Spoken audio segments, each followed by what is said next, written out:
This is Dan and Chuck from lightedpinballmods.com. You can also contact us on our website of lightedpinballmods@gmail.com. We're going to talk about the plasma pop bumpers, and we're going to make these 3 different videos. This video is going to concern with how they look in a game, colors, a little bit of tricks, a little bit of sizing. We're also going to have a video that goes into in depth in the plasma, how we construct it and why the parts are there. And then a third video is we're actually going to install a plasma into a spike stern system, and in the future we should make another video for installing it in a Bally or Williams or older stern. So here we offer this in 10 different colors currently. These colors are designed to match your original pop bumpers as close as possible. Now we also have some colors that you don't normally see but look excellent in the game. Rainbow as well as black looks excellent in some of the games, and this is a purple. When you're replacing your plasma pop bumper, you only really do replace the top with some wires going underneath the playfield. You don't have to mess with the mechanical workings of the playfield at all. Now this is first game we're going to go with is the Addams Family.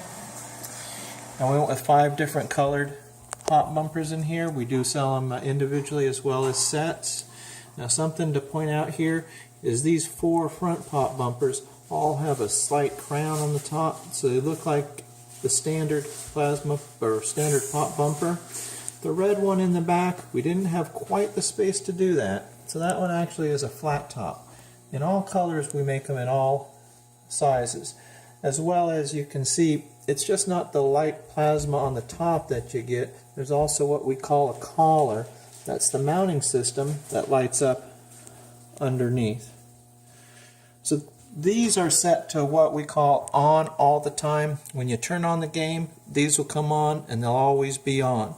And you can also set them to sound activated, so when there's sound, they'll only turn on when there's sound. But you can also set them up so they'll turn on and off as your original plasma in the game turned on and off on most games. And we'll show you some demonstrations on that on some of the other games. Now this is a Star Wars, the current Spike system. Now on Spike, you can't hook up the plasma to turn on and off as it would normally in the game. Here you have to hook it up to a GI circuit, so it's going to turn on and off as you turn on and off the game. We decided just to go with one to show you that you can get a tremendous impact with just one plasma pop bumper. You don't need to replace all of them. And the plasmas are a little bit taller than a standard pop bumper. They're 3/8 of an inch taller. So in this game, most people feel, well, they can't really see the pop bumper. Well, that's not really true. If you go up about 3/8 inch in height from a normal playing position, you can see about 70% of the top. And Chuck will demonstrate that as he pulls away, but you can see it makes a tremendous impact in the game. I don't know the note as well, plastics that are next to your original pop bumpers, they do have the same diameter, outside diameter, as your normal plasma or pop bumper. So plasmas outside of it, or plastics, I'm sorry, outside of it, are typically the same. So there you can see it in the upper center. As far as the gameplay position, this is what you would be looking at. Now the next game we have them set up here, this is older Data East system. Now these pop bumpers are designed to go into almost any manufactured game. They're a universal fit. So they're going to fit in Data East, they're going to fit in Bally, Williams, Stern, Sam Stern, Spike Stern, even some of your unusual names like a Capcom. These will also fit in those. Now these are on all the time also. In this game, if you're familiar with it, the tops of these pop bumpers actually went up and down with the movement of the pop bumper. Here they're just fixed, but it demonstrates that it can go into almost any game. Now here's where we're going to start getting into a little bit more custom. Now you can do this with pretty much any game except for the Spike. But these are set to turn on and off as this game would originally have turned on and off. So in the attract mode, they're just flashing. But if you were in gameplay, different points of gameplay, only 1 or 2 or 3 of them will turn on. These will turn on exactly like your original ones did. And again, you can see the collar underneath lights up very nicely. Now this has limited space underneath the signs. Most of you are, here you go. See the attract mode, all on, all off. We have a special circuit board made for this that gives it that control. But you can see it fits underneath the signs without any problem. Now on Metallica, this is one of our more favorite ones. We also set up the pop bumpers here to turn on and off as they normally would in the game. Now a couple things is, on this game, the Feed the Snake plastic actually goes over the pop bumper. Okay, here you go, here's the sequencing. Now that's exactly how it's designed in the game to turn on and off. And these will get controlled that way, or you could have them on all the time, or you could have them sound activated. Now back to this plastic, it actually mounts over the plasma.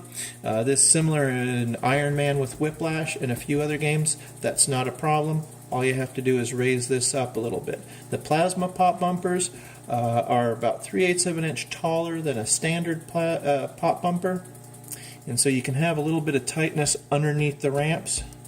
But even on this game or Adam's Family, you could get them underneath the ramps, and we find that if you have to, you can raise a ramp up about 1/4 of an inch without any problem. Now it does fit around all the standard plastics. These are 3-inch pop bumpers. You just want to make sure you don't have one of the pop bumpers that has a cut off the side. There's a couple of games like Monopoly or Whirlwind that they're not perfectly round. These won't fit in there. You have to have the perfectly round pop bumpers. Now they're again universal fit. If you're going to sell this game, you could pull these out, put them in your next game. They install roughly about 10-15 minutes if you're familiar with the process. You don't have any power supply issues. It uses its own power supply, so if you got an older Bally or Williams that you're worried about how much power you might have, not a problem. Let's see.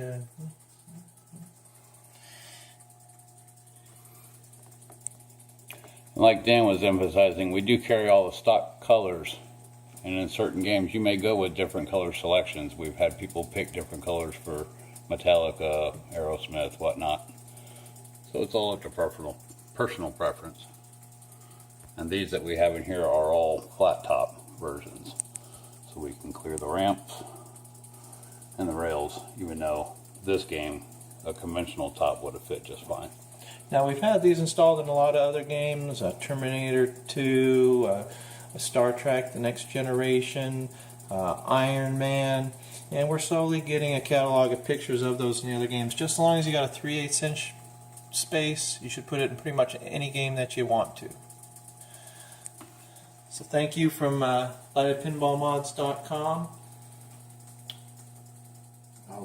Good shot of the sequencing on that game. Thank you for your time.